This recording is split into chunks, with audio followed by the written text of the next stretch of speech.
Hello friends, welcome to Khaja vlogs. అందరికీ నమస్తే friends ఈరోజు మన ఖమ్మం మిర్చి మార్కెట్లో జరిగినటువంటి ఏసీ మిర్చి యొక్క జెండా పాట చూసుకున్నట్లయితే 15,000 రూపాయలు అయితే రావడం జరిగింది.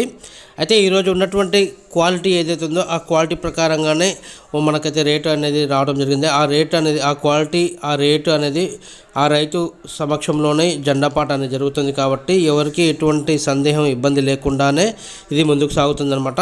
దీనివల్ల ఎవరికి కూడా నష్టం ఉండదు, ఎవరికి ఇబ్బంది ఉండదు. సో రైతు సమక్షంలోనే జరుగుతుంది కనుక ఈ 15,000 రూపాయల అతను ఒప్పందం ప్రకారంగానే ముగిస్తుంది జెండా పాట అనేది. అదేవిధంగా మన ఖమ్మం మిర్చి మార్కెట్కి అయితే కొత్త మిర్చి అయితే బాగా తరలి అయితే వస్తుంది. దాని రేట్ అయితే పక్కా ఫిక్స్ అనేది లేదు. సో ఒక్కొక్క క్వాలిటీని బట్టి రేట్ అనేది ముందుకు సాగుతుంది. అంటే ఒక క్వాలిటీ 14,000కి వస్తుంది, ఒక క్వాలిటీ 15,000 వస్తుంది. తర్వాత కొత్త మిర్చి కాబట్టి అందులో కొన్ని తాల్ అనేది ఉంటుంది, తర్వాత మిక్సింగ్ తాల్ కూడా ఉంటాయి కనుక దానికి సపరేట్ రేట్ ప్రకారంగానే అమ్మకాలు కొనుగోలు అయితే నడుస్తున్నాయి ఫ్రెండ్స్. ఏదైనా బట్టి మనకు ఖమ్మం మిర్చి మార్కెట్ అయితే ₹1 ముందంజలోనే ఉంటుంది.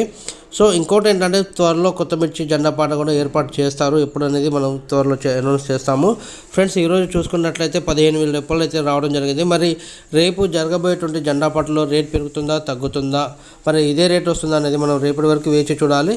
మరి కొత్త మిర్చి రేట్ విషయం చూసుకున్నట్లయితే కొత్త మిర్చి జెండా పాట పెట్టినప్పుడు మనకు రేటు ఎంతవరకు వస్తుంది అనేది మీ యొక్క నాకు కామెంట్ పెట్టండి.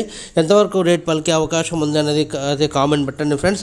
మనమైతే అందరం గట్టిగా కోరుకుందాం, మంచి రేట్ రావాలని కోరుకుందాం. గతంలో ఉన్నటువంటి రేటే ఈసారి కూడా వచ్చినట్లయితే బాగుంటుంది అనుకుంటున్నాం. ప్రతి ఒక్క రైతు మిత్రులకు కానివ్వండి, ప్రతి ఒక్కరికి కూడా కానీ మన మార్కెట్ కూడా మంచి పేరు వచ్చే అవకాశం ఉంది కనుక మంచి రేటే రావాలని కోరుకుందాం. అయితే ఉన్నటువంటి క్వాలిటీ ఏదైతే ఉందో ఆ క్వాలిటీ మీద రేట్ అనేది ఆధారపడి ఉంటుంది. మనం అందరం గమనించాల్సిన విషయం ఏంటంటే ఇది కంపల్సరీ గమనించాలి. ఆ క్వాలిటీ ప్రకారంగానే రేట్ అనేది ముందుకు సాగుతుంది. సో ఉన్నటువంటి క్వాలిటీ ఏ విధంగా ఉందో ఆ క్వాలిటీని బట్టి మనకు రేట్ వస్తుంది. సో మంచి క్వాలిటీ ఉన్నటువంటి మిర్చి, అదేవిధంగా క్వాలిటీ తక్కువ ఉన్నటువంటి మిర్చికి కూడా కొంచెం మంచి రేట్ పలకాలని కోరుకుందాం. అదేవిధంగా మీ అందరికీ చిన్న రిక్వెస్ట్, వీడియో నచ్చినట్లయితే లైక్ చేయండి, మన ఛానల్ సబ్స్క్రైబ్ చేసి సపోర్ట్ చేయండి. Thank you very much. జై హింద్.